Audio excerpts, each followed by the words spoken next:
अगर हम कर्म से किसी फल की अपेक्षा रखते हैं तो वही अपेक्षा हमारे सुख और दुख का कारण बनती है। भगवत गीता अध्याय 1 श्लोका नंबर 22 और 23। यावदेत्ता निरीक्षेऽहं योद्धुकामानवस्थितान् कैर्मया सह योद्धव्यम् अस्मिन् रणे समुद्यमे योऽस्य मानान् वक्ष्येऽहम् ये तत्र समागताः धार्तराष्ट्रस्य दुर्बुद्धे युद्धे प्रियचिकीर्षवः। जब तक मैं खड़े हुए इन युद्ध इच्छुक वीरों को भली भांति देखूं कि इस रण उद्योग में मुझे किन किन के साथ युद्ध करना है, तब तक आप मेरे रथ को दोनों सेनाओं के बीच में खड़ा रखिए। अब हम देखते हैं इसका शब्दार्थ क्या है। अर्जुन ने भगवान से कहा कि आप मेरा रथ दोनों सेनाओं के बीच ले चलिए ताकि मैं देख सकूं कि वे कौन कौन योद्धा है जो युद्ध की इच्छा से यहाँ एकत्रित हुए हैं। अर्जुन यह देखना चाहता है कि कौन कौन लोग अधर्म का साथ दे रहे हैं, जिसकी वजह से दुर्योधन की ताकत बढ़ गई है। वह यह भी जानना चाहता है कि कौन कौन लोग धृतराष्ट्र के दुष्ट स्वभाव और अधर्मी पुत्रों का साथ दे रहे हैं। यहाँ दुर्योधन को दुर्बुद्धि इसलिए कहा क्योंकि उसने अपनी बुद्धि का उपयोग केवल अधर्म और अपने स्वार्थ के लिए ही किया। अब हम देखते हैं इसका गूढ़ार्थ क्या है। अर्जुन जानता है कि उसके सारथी प्रत्यक्ष परमात्मा है और उसके रथ पर गुरु स्वरूप हनुमान जी विराजमान हुए।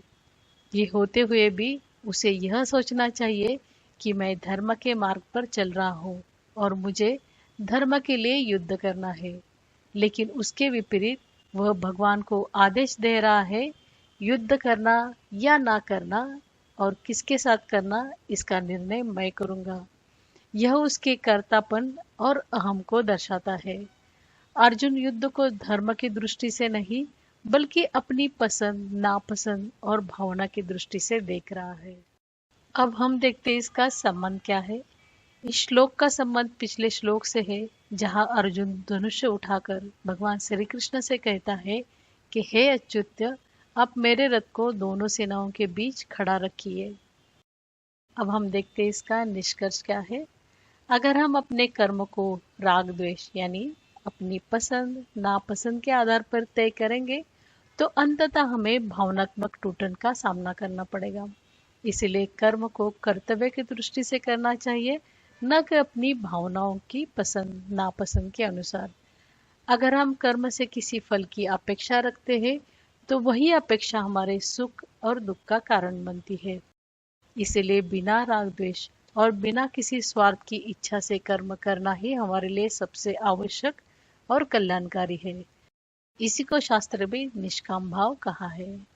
जैसे अर्जुन को यह प्रारब्ध पसंद नहीं था, ठीक वैसे ही हमारे जीवन में भी कई बार वह सामने आता है जिसे हम नहीं चाहते, पर वह। भगवत गीता अध्याय 1 श्लोका नंबर 24 और 25। संजय उवाच एवमुक्तो ऋषिकेशो गुडाकेशेन भारत सेनयोरुभयोर्मध्ये स्थापयित्वा रथोत्तमम् भीष्मद्रोणप्रमुखतः सर्वेषां च महीक्षिताम् उवाच पार्थ पश्येतान् समवेतान् कुरुनीति। संजय बोले, हे भारत, निद्राजित अर्जुन द्वारा इस प्रकार प्रेरित हुए श्री कृष्ण उस उत्तम रथ को दोनों सेनाओं के बीच में भीष्म और द्रोणाचार्य के तथा अन्य सब राजाओं के सामने खड़ा करके बोले, हे पार्थ, इन इकट्ठे हुए कौरवों को देख। अब हम देखते इसका शब्दार्थ क्या है। संजय ने महाराज धृतराष्ट्र से कहा कि इस प्रकार अर्जुन द्वारा कहे जाने पर भगवान श्री कृष्ण ने दोनों सेनाओं के बीच में उस उत्तम रथ को ले जाकर खड़ा किया, जहां भीष्म, द्रोण और अन्य सभी महत्वपूर्ण योद्धा खड़े थे। और वहां उन्होंने अर्जुन से कहा, हे पार्थ, देखो इन कौरवों को। अब हम देखते हैं इसका गूढ़ार्थ क्या है। भगवान जानबूझकर अर्जुन के रथ को उसके सबसे प्रियजन भीष्म और द्रोण के सामने खड़ा करते हैं, ताकि उसके मन में शोक, मोह और द्वेष जो उसके अंदर भरा हुआ है वो बाहर आ जाए। यदि भगवान अर्जुन का रथ दुर्योधन या दुशासन के सामने ले जाते तो शायद युद्ध तुरंत प्रारंभ हो जाता, लेकिन परमात्मा उसे वहां लाते हैं जहां से उसके भीतर संघर्ष, द्वंद्व और भावनात्मक उलझन शुरू हो, क्योंकि यही आत्मोद्धार की शुरुआत होती है। भगवान वही करते हैं जो हमारे लिए आवश्यक होता है, न कि जो हम चाहते हैं। अब हम देखते हैं इसका संबंध क्या है। इस श्लोक का संबंध पिछले श्लोक से है, जहां अर्जुन भगवान श्री कृष्ण से कहता है कि जब तक वह इन युद्ध की इच्छा वाले वीरों को भली भांति देख न ले कि उसे किन किन से युद्ध करना है, तब तक रथ को दोनों सेनाओं के बीच में खड़ा रखा जाए। अब हम देखते हैं इसका निष्कर्ष क्या है। भगवान हमारे सामने दुविधाजनक वस्तुएं, व्यक्ति, घटनाएं और परिस्थितियां प्रारब्ध के रूप में लाते हैं।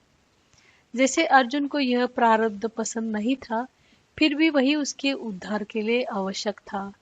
ठीक वैसे ही हमारे जीवन में भी कई बार वह सामने आता है जिसे हम नहीं चाहते, पर वह हमारे उद्धार और मुक्ति के लिए आवश्यक होता है। तो हमारा मनोबल गिरता है, निर्णय कमजोर पड़ते हैं और हम अपने कर्तव्य से पीछे हटने लगते हैं। इसीलिए हमारे जीवन में भी वैसी ही परिस्थितियां आती है। भगवद गीता अध्याय 1 श्लोक नंबर 26 से 29। तत्रापश्य स्थितान् पार्थ पितॄनथ पितामहान् आचार्यान् मातुलान् भ्रातॄन् पुत्रान् पौत्रान् सखींस्तथा श्वशुरासुहृदश्चैव सेनयोरुभयोरपि तान् समीक्ष्य कौन्तेय सर्वान् बन्धून् व्यवस्थितान् कृपया परयाविष्टः विषीदन्निदमब्रवीत्।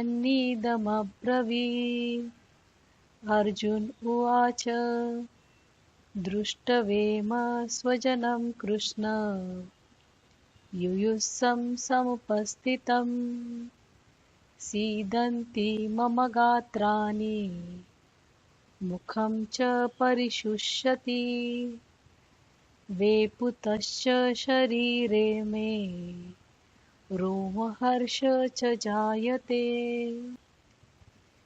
फिर वह प्रतापुत्र अर्जुन वहां दोनों सेनाओं में खड़े हुए अपने ताऊ, चाचों को, दादों को, गुरुओं को, मामों को, भाइयों को, पुत्रों को, पोत्रों को, मित्रों को, ससुरों को और सुहृद को देखने लगा।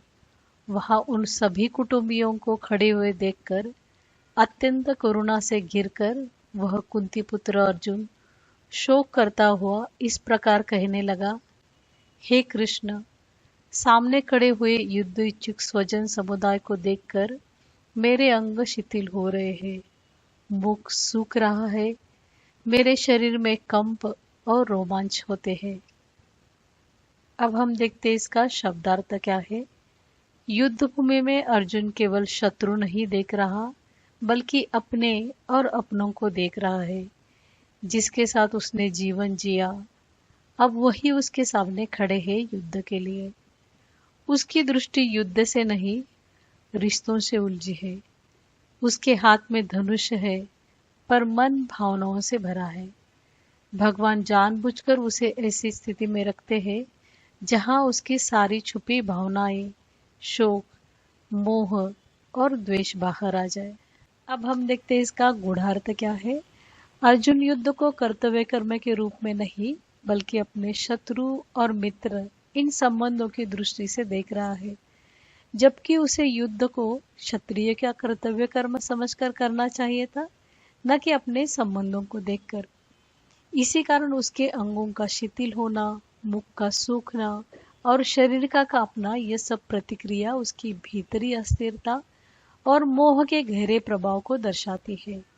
यह बाहरी युद्ध से पहले आंतरिक युद्ध है, जहां अर्जुन को अपने ही भीतर के द्वंद्व से लड़ना है। यही से भगवद गीता का असली आध्यात्मिक आरंभ होता है, जब अर्जुन के सामने दुविधाजनक व्यक्ति और परिस्थितियां आती है जिनसे उसका गहरा जुड़ाव है। वह युद्ध से नहीं डरा, वह अपने भीतर के मोह और आसक्ति से जूझ रहा है। अब हम देखते हैं इसका संबंध क्या है।